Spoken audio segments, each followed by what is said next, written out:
Assalamualaikum warahmatullahi wabarakatuh. Alhamdulillahi rabbil alamin. Nahmaduhu wa nasta'inuhu wa nastaghfiruh wa na'udzu billahi min shururi anfusina wa min sayyiati a'malina. Man yahdihillahu fala mudilla lahu wa man yudlilhu fala hadiya lahu. Asyhadu an la ilaha illallah wa asyhadu anna Muhammadan abduhu wa rasuluh.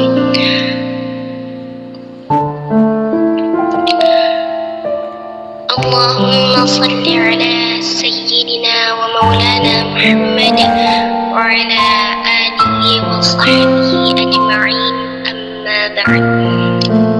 Alhamdulillah, akhwati fillah, marilah kita panjatkan puji dan syukur kehadirat Allah Subhanahu wa ta'ala yang telah memberikan kita kekuatan, kesehatan lahir dan batin kepada kita semua. Kita bersyukur atas segala nikmat yang Allah berikan kepada kita, nikmat iman, Islam dan ihsan. Semoga syukur yang kita panjatkan akan menjadi pemantik, akan menjadi alasan untuk menarik kenikmatan, untuk menarik anugerah-anugerah Allah yang Allah akan berikan kepada kita, karena siapa yang bersyukur maka Allah akan tambahkan nikmat kepadanya. Kemudian salawat dan salam marilah kita aturkan, kita berikan kepada junjungan kita Nabi besar Muhammad sallallahu alaihi wasallam. Allahumma salli ala sayyidina Muhammad wa ala ali sayyidina Muhammad.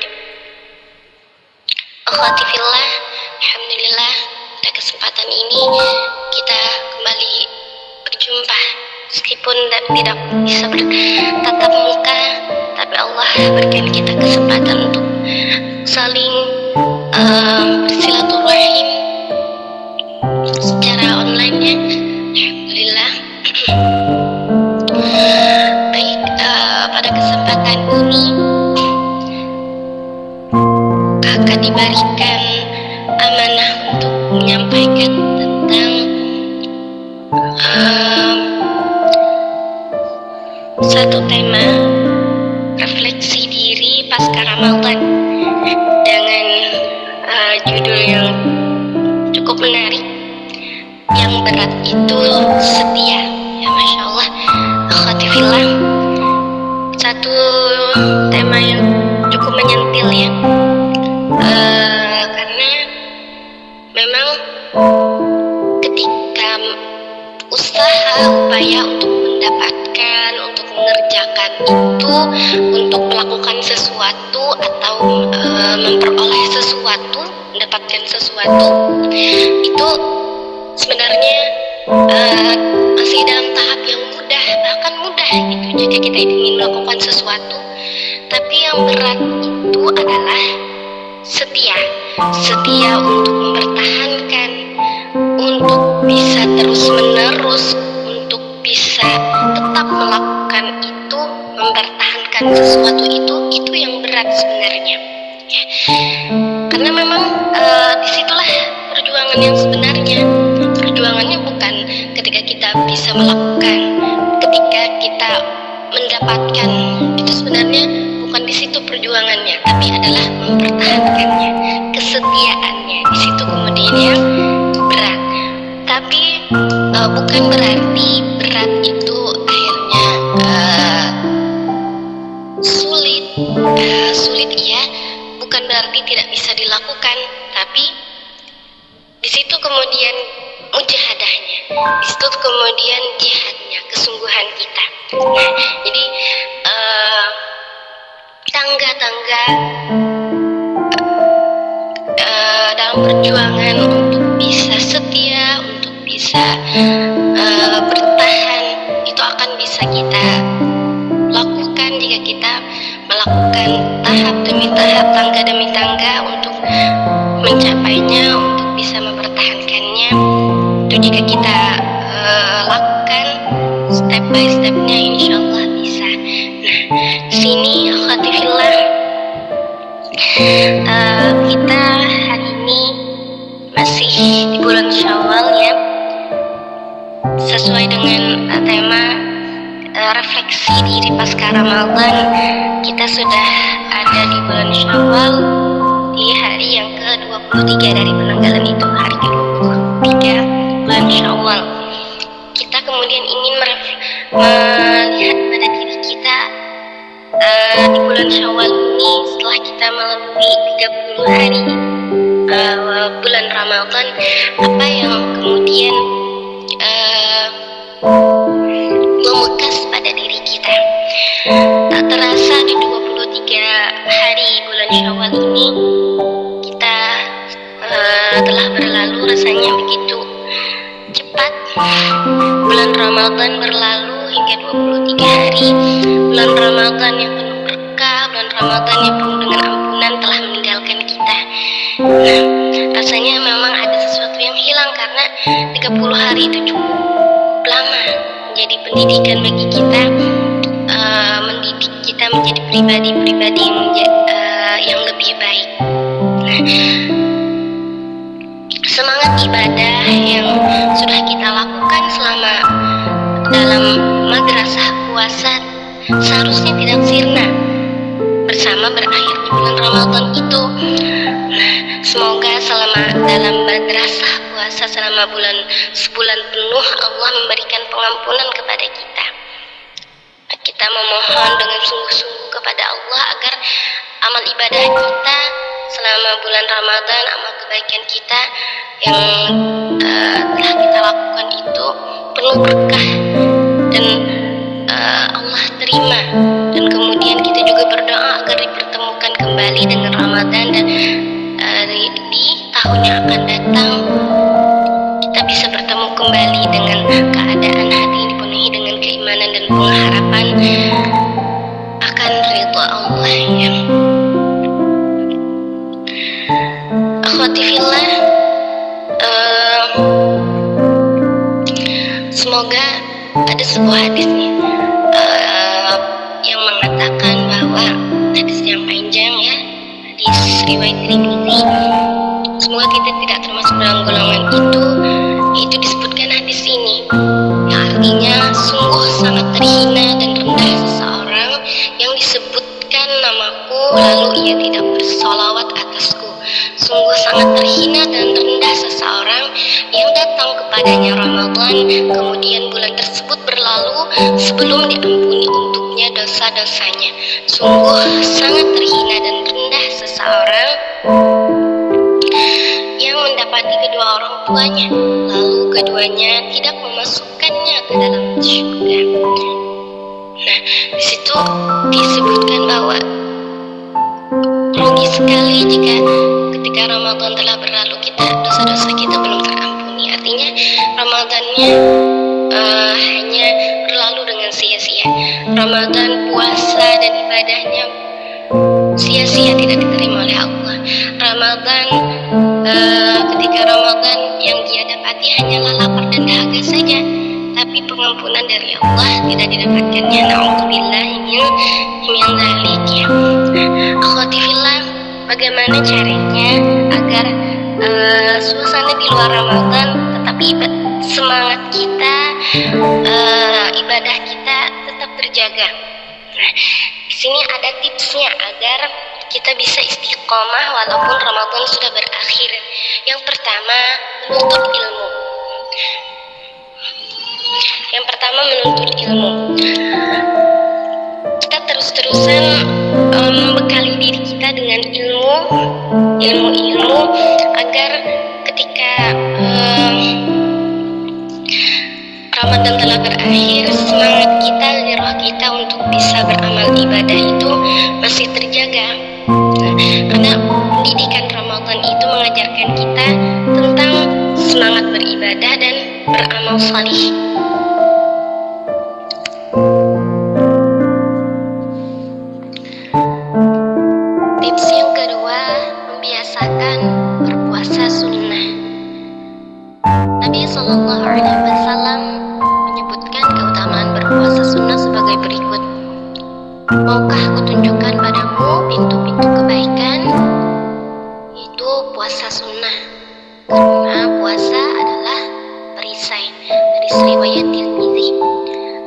ketika 1 bulan kita sudah terbiasa untuk berpuasa wajib, maka ketika setelah Ramadan, ba'da Ramadan, puasa yang disyariatkan adalah puasa sunnah.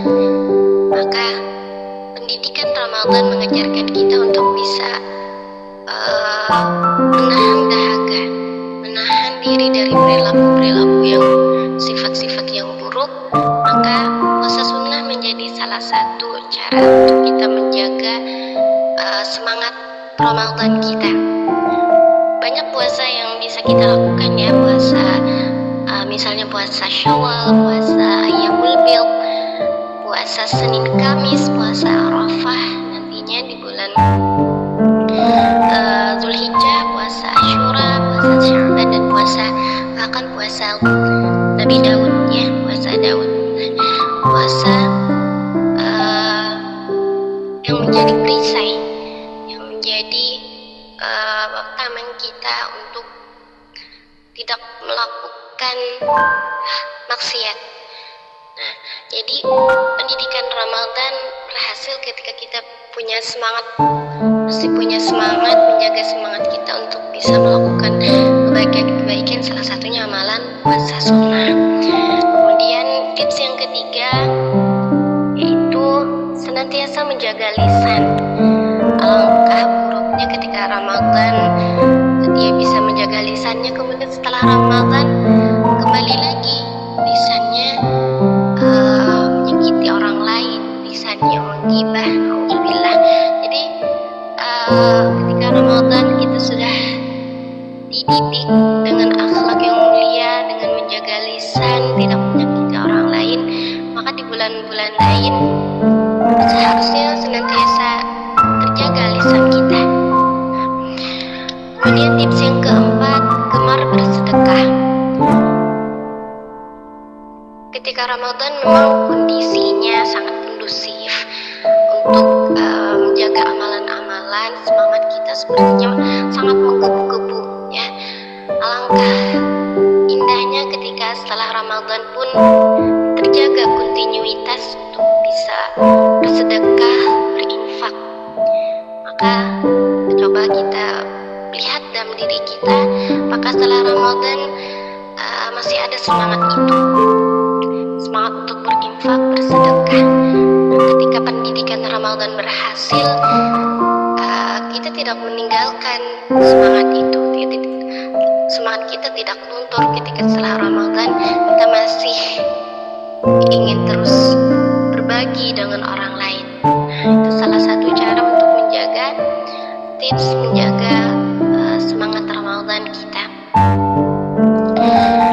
Kemudian agar tetap istiqomah dengan semangat Ramadan, kelima adalah menjalin silaturahim. Menyambung silaturahmi merupakan amal saleh yang penuh berkah, memberikan pelakunya kebaikan di dunia dan akhirat, menjadikannya ia dicintai oleh Allah dimanapun ia berada. Nah, menjalin silaturahim baik secara langsung maupun virtual online. Alhamdulillah kita dalam kondisi, dalam keadaan teknologi yang canggih sehingga tidak bisa menembus ruang dan waktu, kita masih bisa menjaga hubungan, masih bisa menjaga interaksi, menjalin silaturahim meskipun secara virtual ya. Nah, itu salah satu cara keuntungan dari canggihnya teknologi sekarang. Bisa saja silaturahmi melalui dunia maya, itu salah satu keuntungannya ya. Nah, akhwatifillah, itu tadi tips agar kita bisa tetap istiqomah dengan ibadah dan amal saleh selama setelah bulan Ramadan, pasca bulan Ramadan. Nah, pendidikan Ramadan itu apakah kita bisa merefleksikannya, apakah berhasil atau tidak? Itu meningkatnya takwa, seperti tujuan dari disyariatkannya puasa itu sendiri agar kalian bertakwa. Nah, meningkatnya takwa itu bukan kemudian kita perbandingannya ibadah kita di selama Ramadan dan pasca Ramadan, tapi pra Ramadan itu sendiri. Jadi kita bandingkan setelah sebelum Ramadan ibadah kita seperti apa, kemudian setelah Ramadan seperti apa. Karena memang bulan Ramadan itu kondisinya, momennya itu berbeda dengan bulan-bulan yang lain. Ya, ketika Ramadan itu semangatnya menggebu-gebu, semua orang bersemangat untuk bisa sholat berjamaah, untuk membaca Al-Quran, untuk bisa berinfak. Ketika Ramadan akan berbeda, itu wajar. Jadi yang dibandingkan itu adalah amalan kita sebelum Ramadan dan sesudah Ramadan. Apakah berbeda? Apakah ada peningkatan? Itu yang dibandingkan, karena bulan-bulan selain Ramadan itu memang momennya berbeda. Ketika Ramadan itu berbeda. Nah, misalnya ketika kita sebelum Ramadan salatnya masih yang wajib saja, yang sunnahnya belum. Misalnya kalau membaca Al-Quran masih 1 ayat sampai 5 ayat, bahkan sampai 10 ayat saja ketika sebelum Ramadan. Kemudian pasca Ramadan, apakah ada peningkatan? Nah, di situ kita lihat peningkatan takwa dalam diri kita. Seharusnya ketika sebelumnya tidak ada semangat untuk sholat sunnah, setelah Ramadan, yang pas ketika Ramadan itu sholat sunnahnya semangat, bisa misalnya 12 rakaat dalam sehari semalam, 12 rakaat ketika bulan Ramadan. Setelah Ramadan menjadi 10 atau misalnya bisa 8. Nah, itu artinya ada peningkatan. Ketika sebelum Ramadan tidak ada sholat, tidak pernah melaksanakan sholat sunnah qobliyah ba'diyah, itu ketika pasca Ramadan, setelah bulan Ramadan, bulan Syawal dan seterusnya, ada semangat, ada keinginan, ada kerinduan untuk melaksanakan sholat sunnah. Nah, itu artinya pendidikan Ramadan kita berhasil.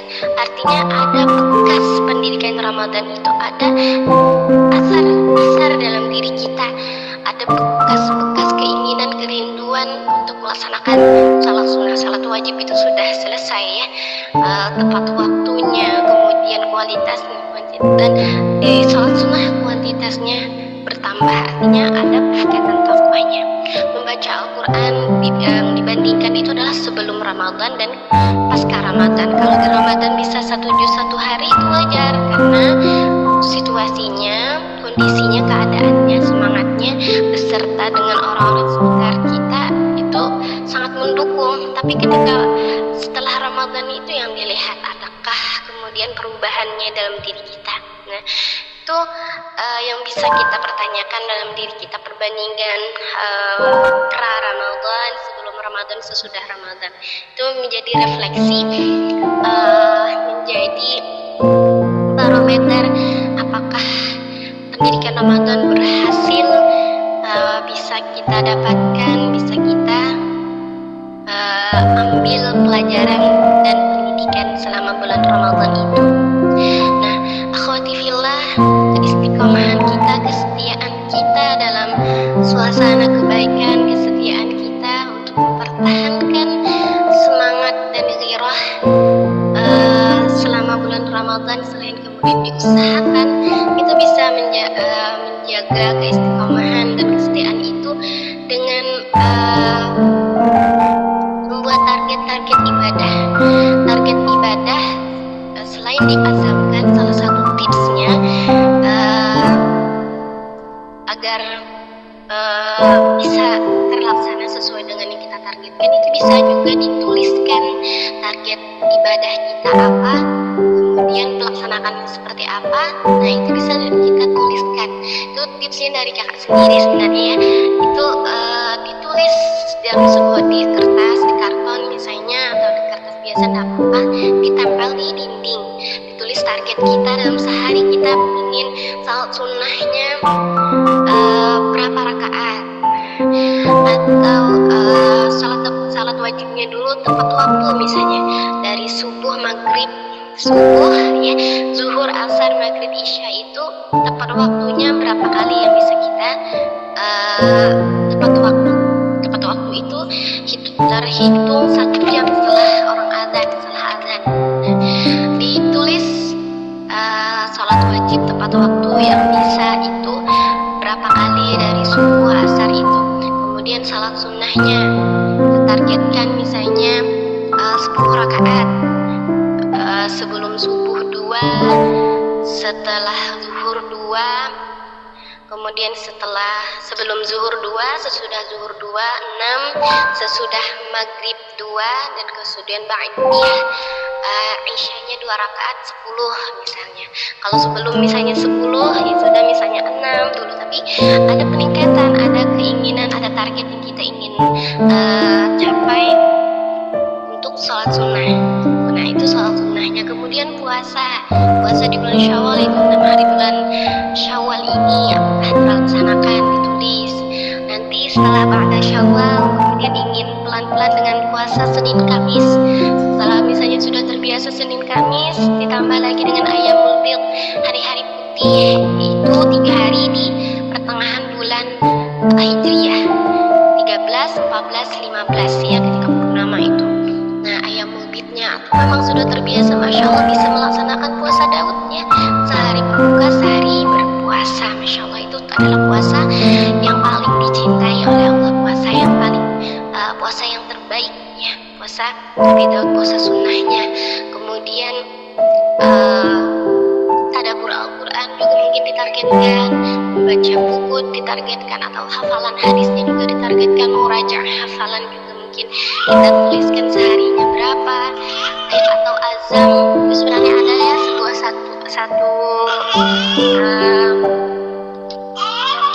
satu buku agenda Ramadan menuliskan tentang azam untuk tidak membuka media sosial. Nah, 1 hari yang kita inginkan tidak membuka, besoknya baru dibuka. Nah, karena memang media sosial ini kebanyakan memang melanakan ya, jadi diazamkan dalam diri untuk tidak membuka misalnya. Ada juga atau hafalan hadis, mandaiwan hadis kita tuliskan, membaca buku. Nah kemudian qiyamul lail kita setelah Ramadan kita terbiasa, tentu kemudian jika memang kita melakukannya dengan keimanan, ada kerinduan di sana untuk bisa qiyamul lail lagi. Targetkan misalnya seminggu berapa, setelah Ramadan ini seminggu berapa kali. Kalau memang selama bulan Ramadan bisa setiap malam, setelahnya paling tidak kemudian 5 kali dalam seminggu. Nah itu dituliskan targetnya, al-kahfinya, kemudian sedekahnya bisa kita lakukan setiap hari itu berapa kali, setiap minggu mungkin ya, setiap hari alhamdulillah. Kemudian olahraga juga dari segi menjaga kesehatan fisik, itu buat target. Itu dari kakak sendiri itu efektif gitu ya, ditempel di dinding. Kita ketika masuk ke kamar mungkin melihat, oh ya ini hari ini belum ini, hari ini belum ini. Nah selain itu targetnya misalnya tambah dengan ada zikir pagi dan zikir petangnya. Nah itu jadi ditulis di dinding. Ketika kita melihatnya itu menjadi pengingat diri kita sendiri, oh ya hari ini belum ini, hari ini belum ini. Nah, menjadi bahan evaluasi kita. Kalau hanya targetnya misalnya tidak tertuliskan, kita akhirnya kelupaan, lalainya akhirnya berkelanjutan setelahnya lagi, bahkan akhirnya menjadi lupa, akhirnya jadi tidak biasa lagi. Nah itu salah satu tipsnya untuk menjaga kita bisa mengazamkan diri, mengistiqomahkan diri kita untuk bisa melaksanakan ibadah-ibadah, amalan-amalan sunnah dalam keseharian pasca Ramadan ini. Dituliskan targetnya. Alhamdulillah. Selain kemudian usaha dari upaya dari kita, kemudian tentu diiringi dengan doa, karena taufik dan hidayah itu adalah Allah yang memberikannya. Tapi bukan kemudian kita menunggu taufik dan hidayah tanpa melakukan apa-apa. Tadi kita lakukan adalah salah satu upaya kita agar Allah memberikan. Karena kata Allah, barang siapa yang bersungguh-sungguh menempuh jalannya, barang siapa yang bersungguh-sungguh untuk bisa menempuh di jalannya, maka Allah akan memberikan hidayahnya. Harus ada usaha dulu, kemudian baru kemudian Allah memberikan memberikan taufik dan hidayah itu. Buatlah kita pantas untuk bisa menjemput hidayah itu. Buatlah kita pantas untuk kemudian Allah memberikan taufiknya kepada kita untuk melakukan amal-amal salih. Nah, akhwati fillah, selain upaya itu adalah doa kita ya. Kita berdoa kepada Allah. Doa yang kemudian diajarkan oleh Rasulullah diantaranya itu berbunyi, ya muqallibal qulub tsabbit qalbi ala dinika wa ala ta'atik. Kemudian doa ketika kita kemudian sudah Allah berikan taufik dan hidayah, Allah berikan kita petunjuk untuk melaksanakan amal salih, maka ya Allah janganlah kemudian dibolak balikkan hati kita kepada kekafiran, kekufuran, kepada kemaksiatan. Doanya, Rabbana la tuzigh qulubana ba'da idh hadaitana wa hab lana min ladunka rahmah innaka antal wahhab. Ya Allah, ya Tuhan kami, janganlah Engkau balikkan hati kami. La tuzigh qulubana ba'da idh hadaitana, setelah Engkau telah memberikan petunjuk kepada kami.